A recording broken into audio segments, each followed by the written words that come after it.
Assalamualaikum warahmatullahi wabarakatuh. Halo semuanya, saya Fizar Erlansyah dari Universitas Pembangunan Jaya, program studi Sistem Informasi.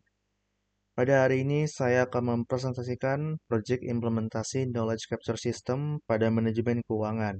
Dengan fokus utama, kita ingin mengubah dari warteg yang tradisional menuju UMKM yang digital dan lebih profesional. Nah, langsung ke bagian pertama di latar belakang ini. Jadi saat ini pencatatan hutang pelanggan di warung nasi Elam Putra ini masih dilakukan secara manual dengan menggunakan buku fisik.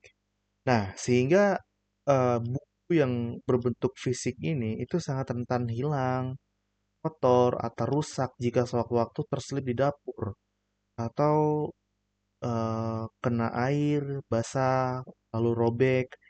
Nah, sistem manual ini juga kadang sering itu ngerepotin pemilik warungnya karena harus cari catatan satu persatu. Apalagi ketika menghitung pelunasannya ya, ini sangat makan waktu yang cukup lama karena dia harus mencari satu persatu, hitung satu persatu menggunakan kalkulator. Nah, alhasil itu jadi memerlukan waktu yang cukup lama seperti itu. Nah, akibat dari masalah ini juga, kadang perputaran warung keuangan di warung ini tuh jadi nggak nentu. Sehingga pemilik tuh kadang kesulitan nentuin perkiraan modal belanja harian yang pada akhirnya itu jadi ganggu ketersediaan stok bahan baku untuk masakannya. Seperti itu. Nah, lalu langsung ke bagian masalah dan tujuannya. Nah, masalahnya adalah gimana cara terbaik buat catatan kasbon yang awal manual yang berantakan itu jadi database digital yang lebih rapi. Lalu seberapa hemat waktu operasional di kasir setelah pencatatan hutang diubah jadi otomatis? Dan gimana data digital yang akurat ini bisa bantu si pemilik warung ketika dia harus tentuin modal belanja hariannya? Nah, oleh karena itu dari rumasan masalah dan latar belakang yang ada, tujuan kami membuat aplikasi ini adalah yang pertama kita ingin bikin sistem yang bisa ubah kebiasaan catat yang manual ya, jadi digital yang lebih adaptif. Jadi yang awalnya pakai buku itu sekarang bisa pakai HP atau pakai tablet sesuai kebutuhan ya. Nah, kemudian kita ingin menilai seberapa efektif sistem teknologi ini dalam bikin urusan administrasi harian tuh jadi lebih simpel. Nah, kemudian kita juga ingin membuat sistem rekap data otomatis buat mastiin cash flow warung tuh tetap aman dan stabil. Seperti itu.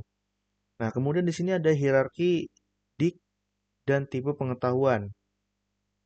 Nah, hierarki dik ini adalah atau hierarki data, information, dan knowledge. Ini itu merupakan proses mengubah data mentah seperti angka di kertas kebon jadi informasi yang jelas seperti nama dan batas utang pelanggannya. Nah, dari informasi tersebut, pemilik warung bisa ngejadiin sebagai taktik atau strategi saat menagih hutangnya seperti itu. Nah, kemudian ada juga pengetahuan tacit. Nah, ini merujuk ke ahlian murni dari ingatan dan insting si pemilik warungnya. Contohnya kayak feeling saat menebak kebutuhan harian belanja, hafal resep makanannya, sampai insting mengenali karakter dan kejujuran pelanggan proyeknya seperti itu. Kemudian ada pengetahuan eksplisit juga. Nah, kalau ini adalah pengetahuan yang wujudnya itu udah tercatat atau udah terekap ya. Nah, baik di kertas maupun di digital. Contoh paling sederhananya itu adalah buku utang atau tumpukan bon pelanggan yang saat ini ada, walau kondisinya masih berantakan, masih dalam buku ya. Nah, selanjutnya di sini ada model seci dan knowledge capture. Kita melakukan pembatasan fokus model secinya. Nah, biar riset ini lebih fokus dan pas buat ukuran warung, pembahasannya kita sengaja dibatasin ya, dijadiin dua tahap aja. Pertama, proses ubah ingatan di kepala pemilik warung jadi data digital yang lebih rapi atau ini merupakan proses externalization. Nah, kedua, proses gabungin data catatan hutang harian tersebut jadi sebuah laporan rekap bulanan yang jalan secara otomatis yang merupakan proses combination. Nah, lalu ada juga fungsi knowledge capture systemnya. Jadi sistem ini dibuat khusus untuk merekam informasi penting yang awalnya cuma ada di ingatan pemilik atau berupa catatan yang acak. Nah, tujuannya adalah jadi bank data bagi si warungnya.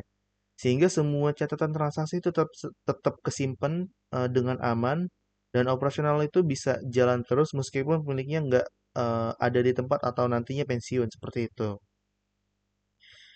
Nah, kita juga ada metodologi dan alur penelitiannya. Jadi pertama kita dari pendekatan studinya kita menggunakan pendekatan kualitatif deskriptif untuk eksplor kendala administrasinya secara alami, mendalam, dan langsung juga. Jadi kita wawancara langsung si pemilik warungnya.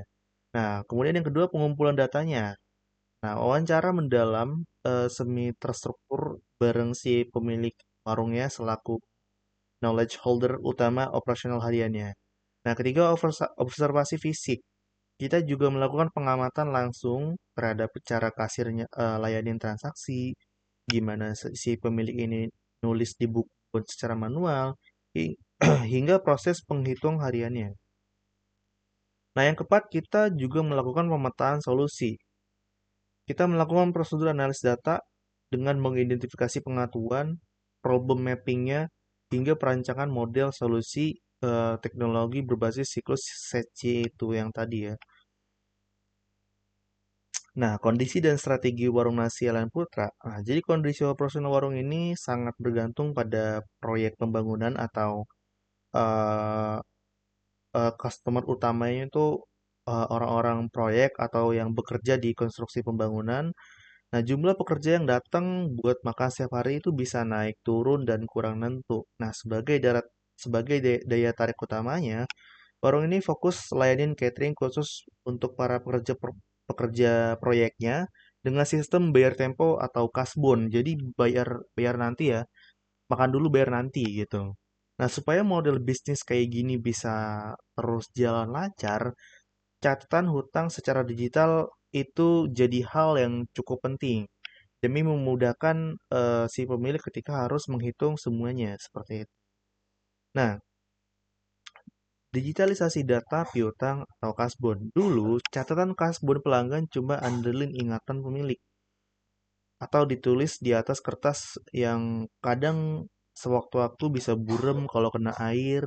Nah, sekarang semuanya udah kita ubah jadi data digital yang jauh lebih rapi. Cara kerjanya gini.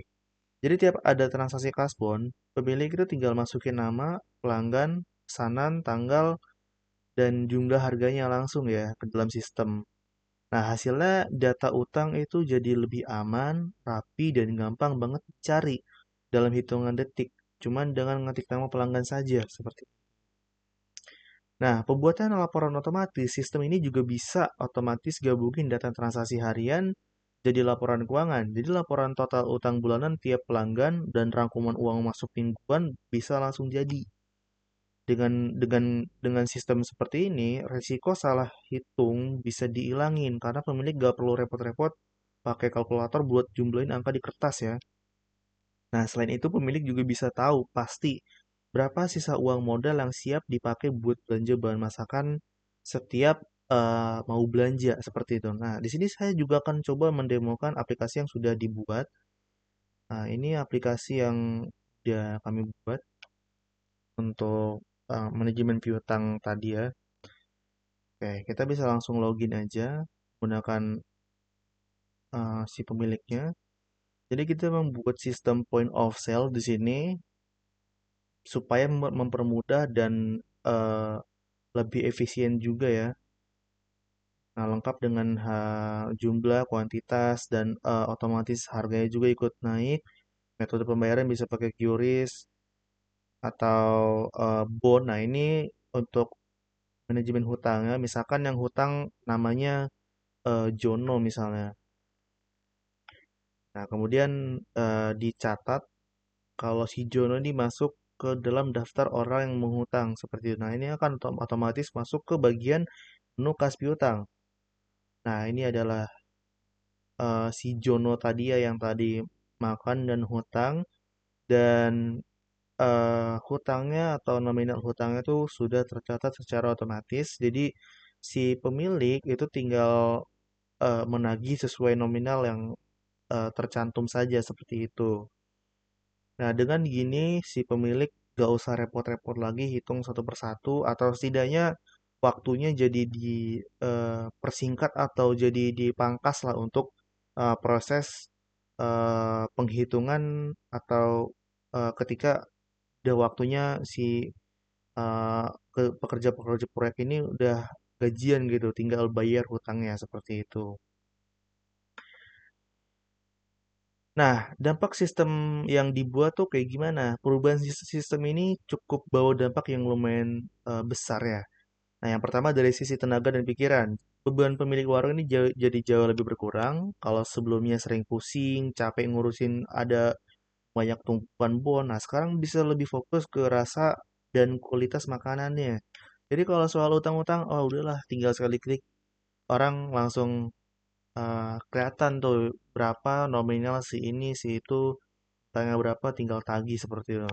Nah, dari sisi waktu operasional ya, kalau dulu cari nama di buku utang bisa makan waktu 5 atau 10 menit ya kadang kayak banyak banget dibolak-balik yang ini mana sih di mana gitu nyatetnya lupa gitu kan. Nah, sekarang cuma butuh hitungan detik jadi cepet ya. Nah, dari sisi keuangannya juga pemilik sekarang tahu persis berapa sisa utang yang belum dibayar dan uang kas yang masuk secara real time. Gak cuman asal nebak-nebak aja di laci ya atau kasirnya. Nah, kemudian dari sisi security-nya, dulu buku catatan fisik itu gampang buat rusak. Kalau kena basah, eh, tintanya jadi burem. Kalau robek kan agak berabe juga ya kalau catatannya hilang. Tapi sekarang kalau jadi kalau sekarang tuh datanya udah tersimpan dengan aman ya karena dia langsung masuk ke database seperti itu. Nah, oke, sekian dari presentasi yang bisa saya bawakan. Kurang lebihnya mohon maaf. Wassalamualaikum warahmatullahi wabarakatuh.